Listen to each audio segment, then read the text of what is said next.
교회 여러분 안녕하세요. 은혜와 사랑교회 신앙훈련과정 사도행전 성경 공부에 오신 교회 여러분을 환영합니다. 오늘 사도행전 성경 공부 4번째 시간입니다. 우리가 요즘 공부하고 있는 사도행전은 주제절인 1장 8절의 말씀 그대로 사도행전의 내용이 전개되고 있는 것을 우리가 배웠습니다. 사도행전 1장 8절은 이런 말씀이었습니다. 오직 성령이 너희에게 임하시면 너희가 권능을 받고 예루살렘과 온 유대와 사마리아와 땅끝까지 이르러 내 증인이 되리라. 이 사도행전의 주제절은 복음이 예루살렘과 온 유대와 사마리아와 땅끝까지로 전파되는 과정을 보여줍니다. 사도행전은 정확히 이 순서로 내용이 전개가 되었습니다. 우리가 지금까지는 복음이 오순절의 성령 강림 이후에 교회가 시작되고 예루살렘에서 복음이 증거되고 그것이 스데반의 순교 이후에 온 유대로 그리고 지난주 사도행전 8장에 빌립의 사마리아 전도까지 예루살렘과 온 유대와 사마리아로 번져나가는 것을 우리가 지금까지 공부하였습니다. 이제 남은 것은 복음이 땅끝으로 전파되는 것이죠. 이 땅끝은 바로 이방 지역을 의미합니다. 오늘 사도행전 9장부터 복음이 이방 지역으로 전파되는 것이 시작되는 이야기가 등장합니다. 쉽게 말하면 이방 선교를 위한 준비가 나타나는 부분이 오늘 우리가 공부하게 될 사도행전 9장부터 12장의 내용입니다. 오늘도 교회 여러분들께서 이 성경 공부에 참석하기 전에 숙제를 다 해오셨을 줄로 압니다. 사도행전 9장부터 12장을 꼼꼼히 읽으면서 이방으로 전파되는 이야기에 담겨 있는 특징을 생각해 보시도록 제가 숙제를 내드렸습니다.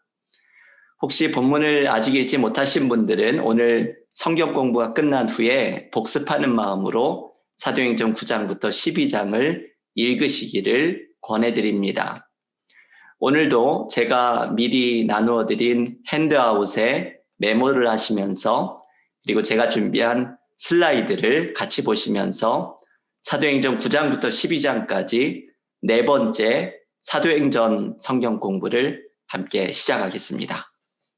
네, 오늘 사도행전 성경 공부 4번째 복음이 이방으로 전파되기 시작하는 9장부터 12장까지의 이야기를 함께 배우려고 합니다. 먼저 이 사도행전 9장부터 12장은 복음이 이방 지역으로 전파되기 시작되는 부분인데 여기에 내용이 많이 등장을 하죠. 먼저 내용을 좀 정리해 보기 위해서 9장부터 12장의 주요한 사건을 이야기를 한번 제가 정리를 해보았습니다. 사도행전 9장에는 사도 바울, 사울로 불렸던 사울의 회심 장면이 나오고 회심 직후에 다메섹에 전도하고 예루살렘을 방문하는 이야기가 나옵니다. 그리고 베드로가 애니아와 다비다를 치유하는 이야기가 등장을 하지요. 이 9장에서 가장 중요한 것은 사울의 회심의 장면입니다. 우리가 이 장면을 곧 함께 깊이 묵상을 해보겠습니다.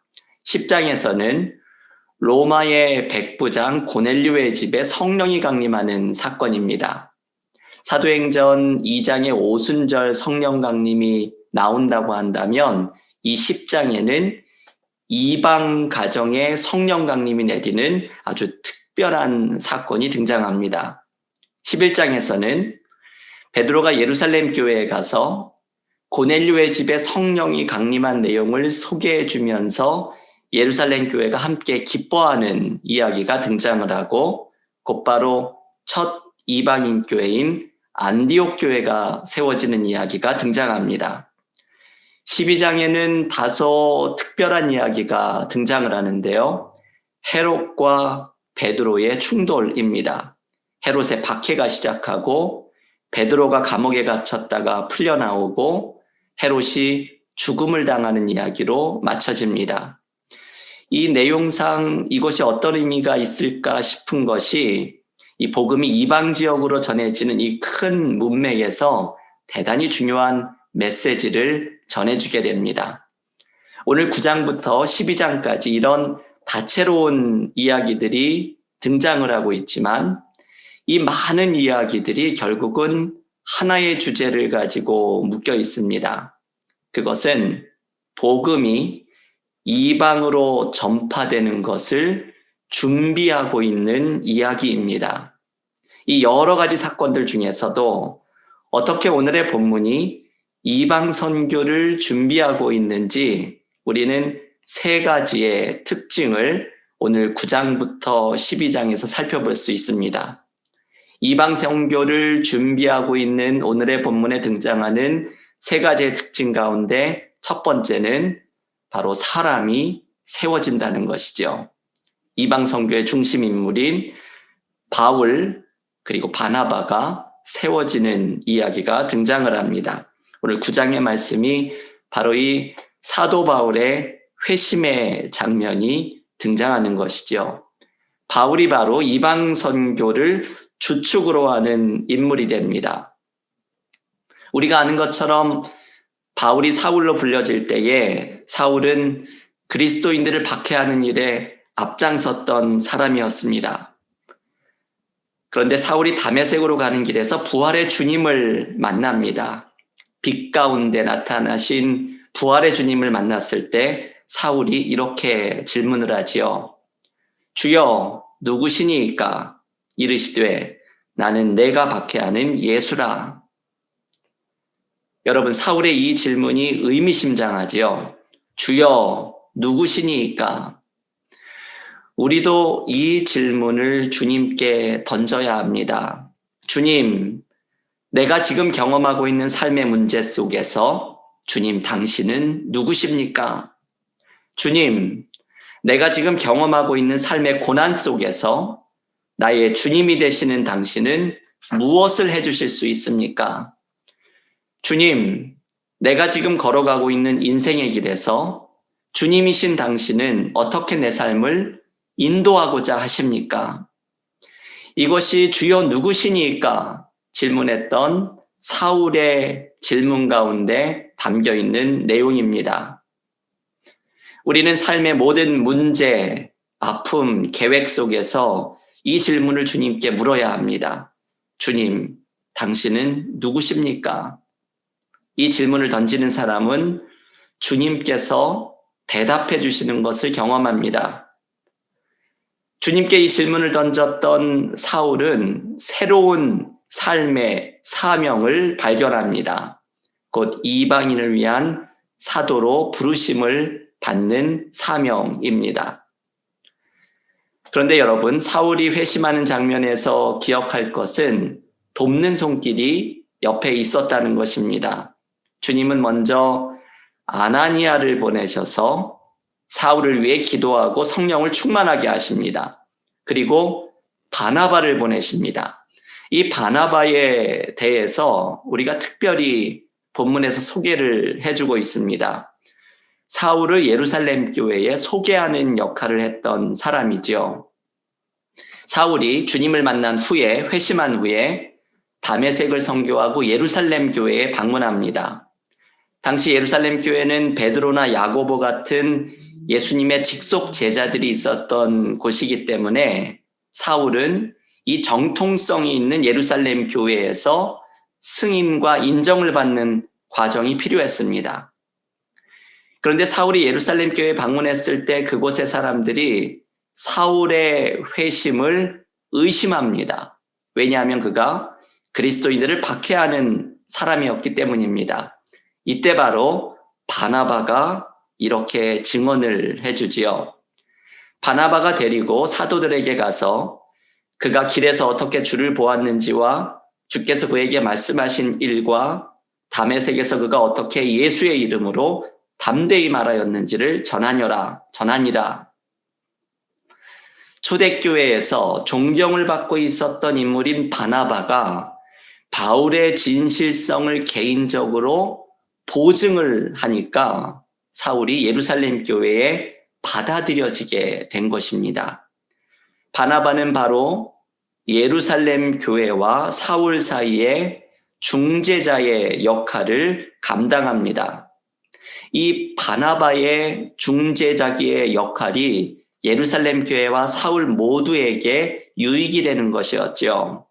예루살렘 교회로서는 그 교회가 경직된 공동체가 되지 않고 사울과 같은 인물, 그리스도인을 핍박했던 사람이지만 사울과 같은 인물을 받아들이도록 만들도록 바나바는 도와주고, 그리고 사울에게는 이 낯선 예루살렘 교회에 잘 적응할 수 있도록 도와주는 역할을 바나바가 합니다. 이 바나바는 예루살렘 교회에게도 유익을 주고 사울에게도 유익을 준 중재자의 역할을 한 것이지요. 여러분, 교회에는 이런 바나바와 같은 사람이 필요합니다.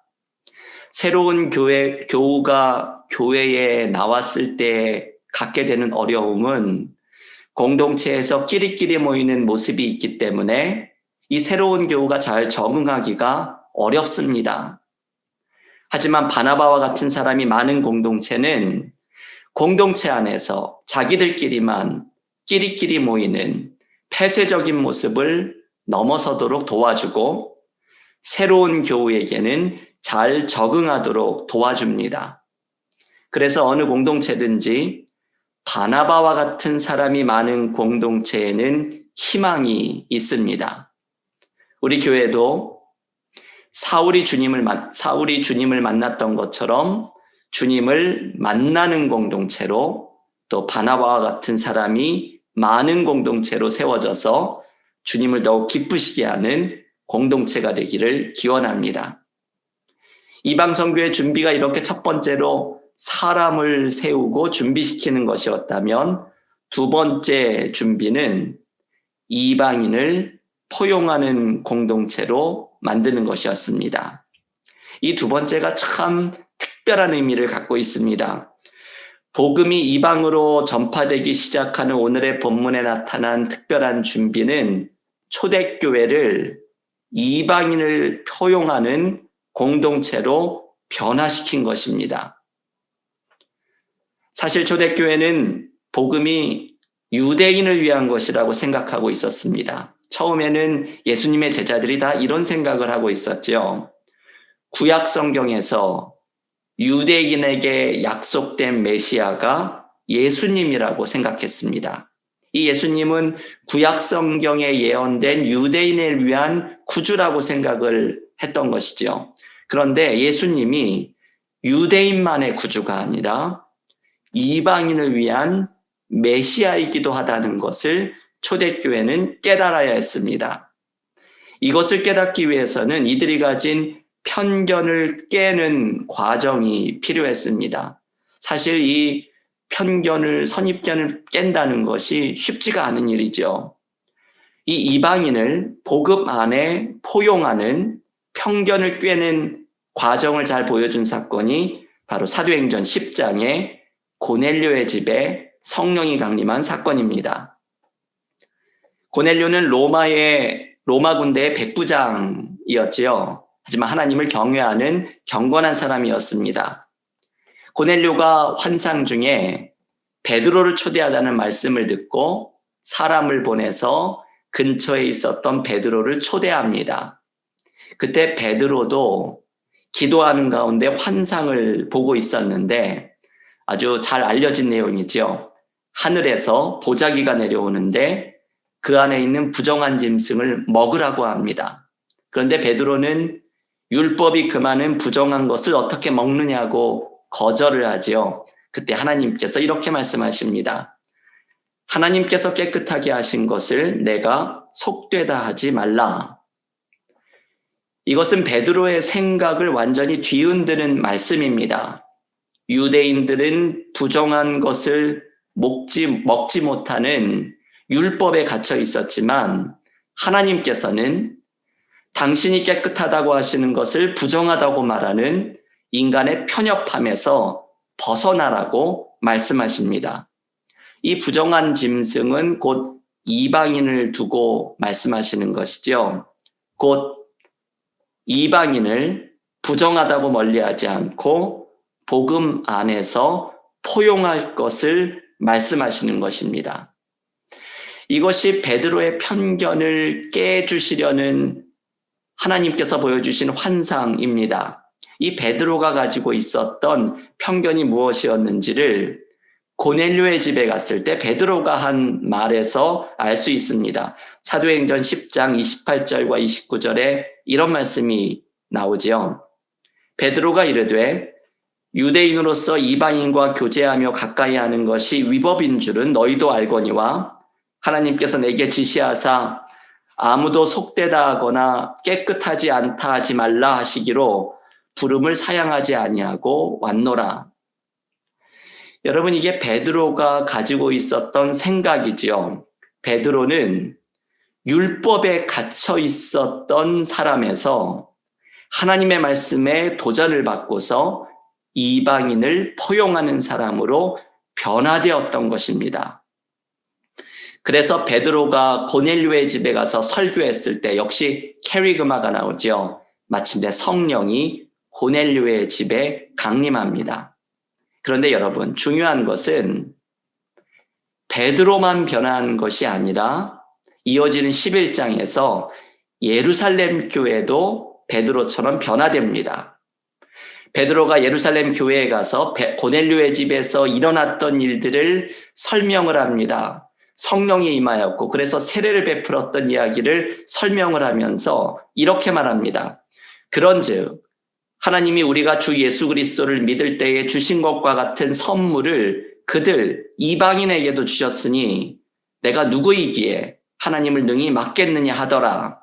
그들이 예루살렘 교회가 이 말을 듣고 잠잠하여 하나님께 영광을 돌려 이르되 그러면 하나님께서 이방인에게도 생명 얻는 회개를 주셨도다 하니라. 아멘. 여러분, 여기에 이렇게 사도행전은 담담한 듯이 이야기를 하지만 여기에는 엄청난 일이 벌어지고 있는 것입니다. 예루살렘 교회는 베드로의 말을 듣고 자신들도 이방인에 대한 편견을 벗어버립니다. 하나님이 이방인에게도 성령을 주시고 구원을 주셨다는 것을 인정한 것입니다. 그래서 예수님이 유대인만의 구주가 아니라 이방인을 위한 구주이기도 함을 깨닫게 된 것입니다. 여러분, 이것은 대단히 중요한 전환입니다. 사도행전에서 복음이 유대 땅을 넘어 이방인으로 전파되기 시작한 것에서 가장 중요한 준비가 바로 이것이지요. 초대교회의 생각을 바꾸는 것입니다.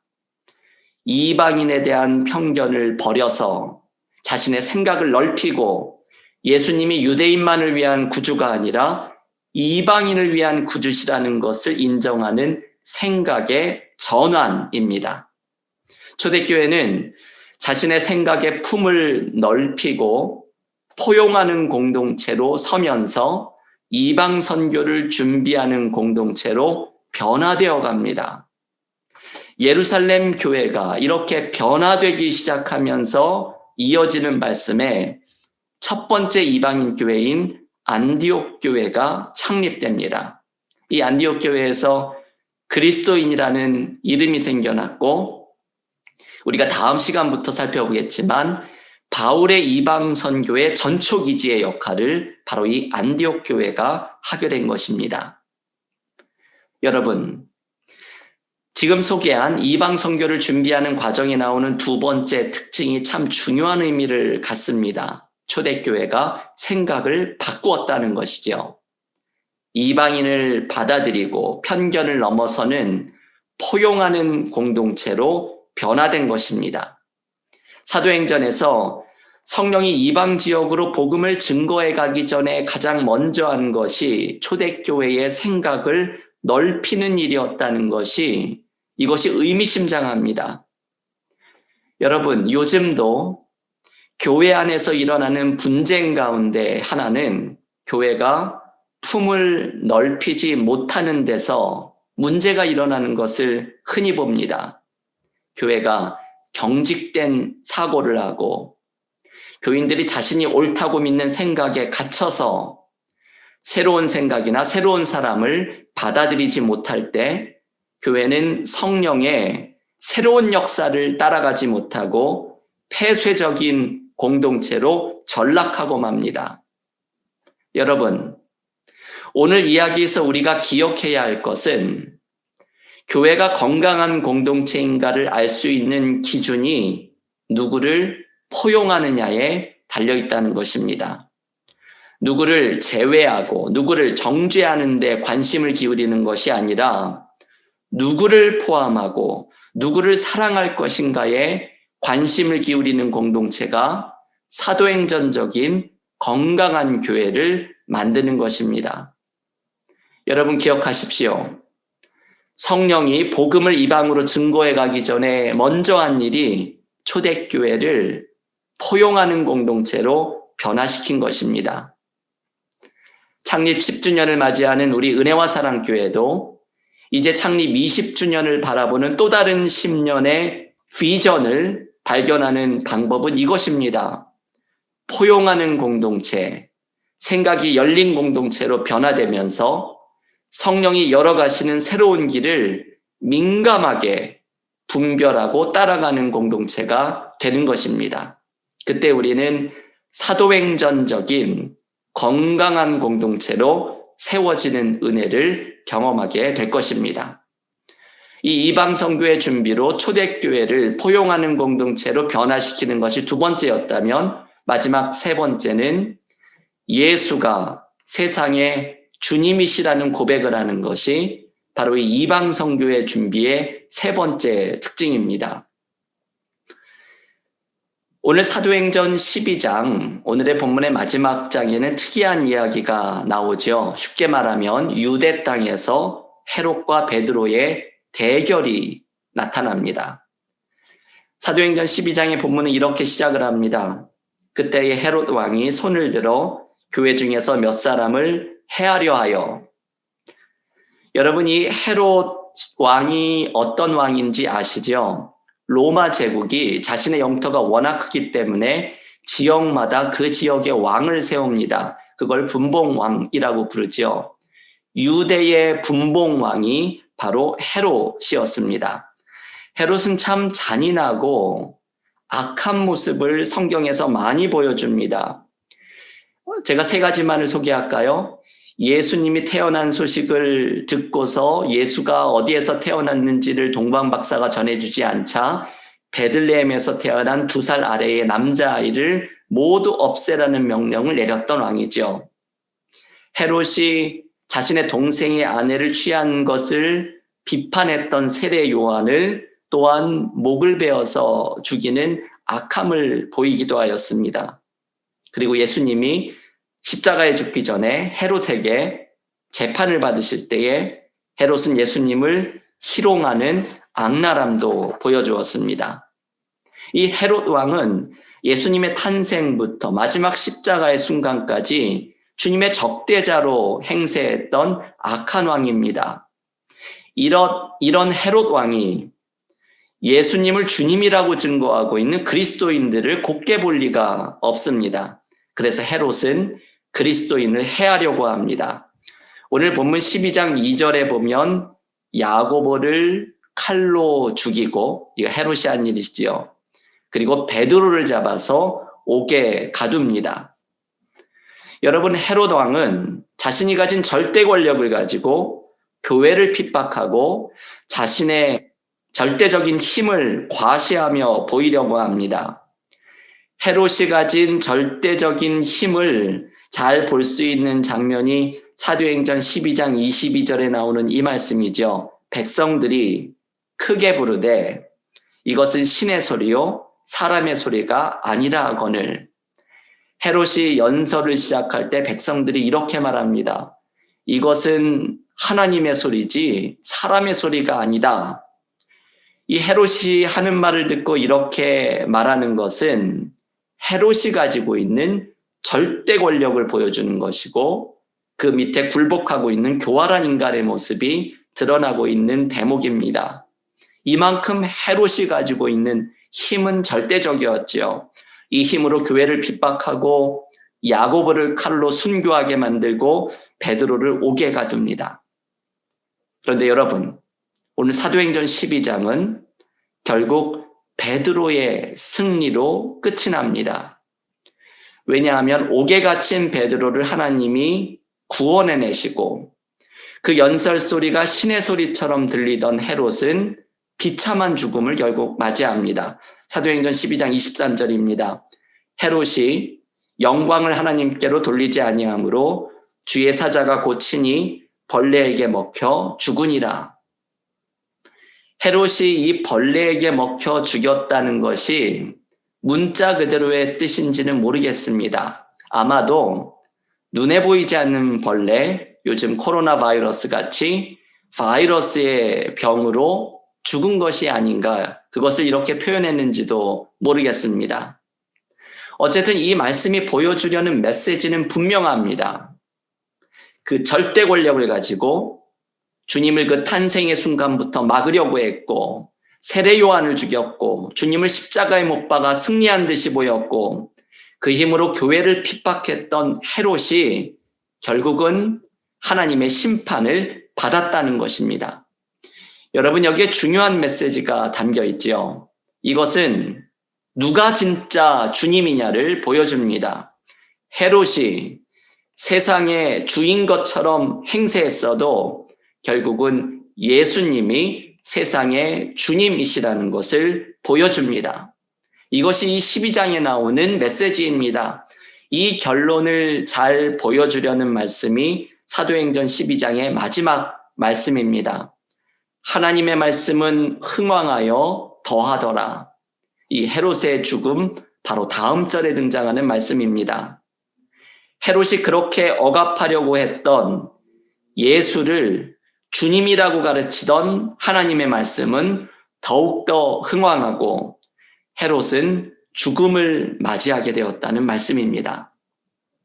여러분, 이방 선교를 준비시키고 있는 오늘의 말씀 속에 왜 헤롯과 베드로의 대결이 이렇게 들어가 있을까요?